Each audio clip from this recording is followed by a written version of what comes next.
Hello YouTube, Fox here. Now if you've been subscribed to me for quite a long time, you may recognise this sort of setup. And yes, after a lot of heartache, I've finally gone back to trying to create a consolised Amstrad PCW. You may remember my other one I had in a Perspex box, which included the power board and the main circuit board together. Well, it died, and it was a lot of work, and it was very frustrating when it died. So what I'm going to do is make it a lot tidier this time. I've still had that left over. It's 512K version, you can see from all those extra chips in there. And I've just bought this off eBay, it's the power board. So what I'm doing first of all is just working out what power goes to the board. So I've got the old switch here, and just thought I'd show you what I'm doing. I've got continuity mode on, I've got it probe into a ground there, and these are the connectors that come from the power board. So if you can hear that first connector there is ground.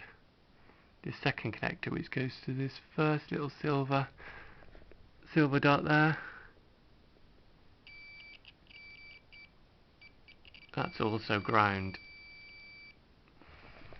So what I'm going to do now is flick it onto DC, put the switch on. I've got the anode cap all taped up there because I do not want to accidentally touch that or have it touching anything else. So the first two are ground, so the next rating I get is 5 volts, which corresponds to the third leg of this connector. That's 5 volts for the actual circuit board. The next one we get is 12 volts. That's to run the disk drive when it's hooked up. And the next little pad here is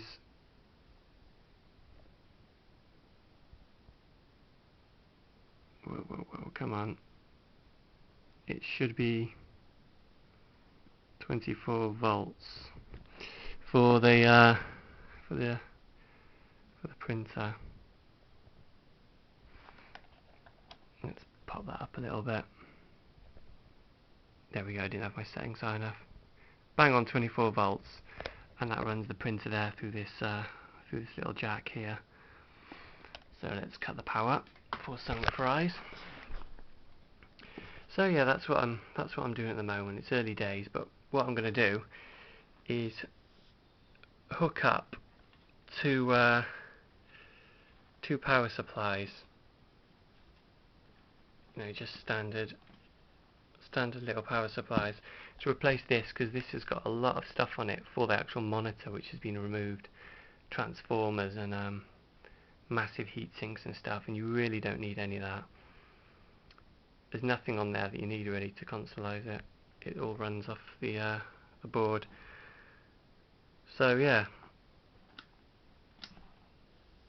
So in doing this little bit of experiment,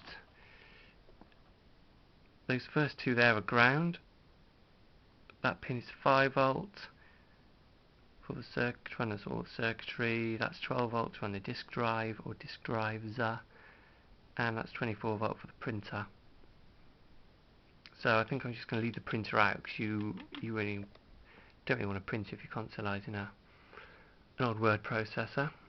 So yeah, I need 2 power supplies, and I'll get them solder them onto the board using all the little pads, and they'll just have their own respective on-off switches, so there'll be no need for that main on-off switch there. So that's what I'm doing. So this is part 1. It may seem familiar, but yeah, the old one died, but it's time to revisit the project and give it a new lease of life, I think. So thanks for watching.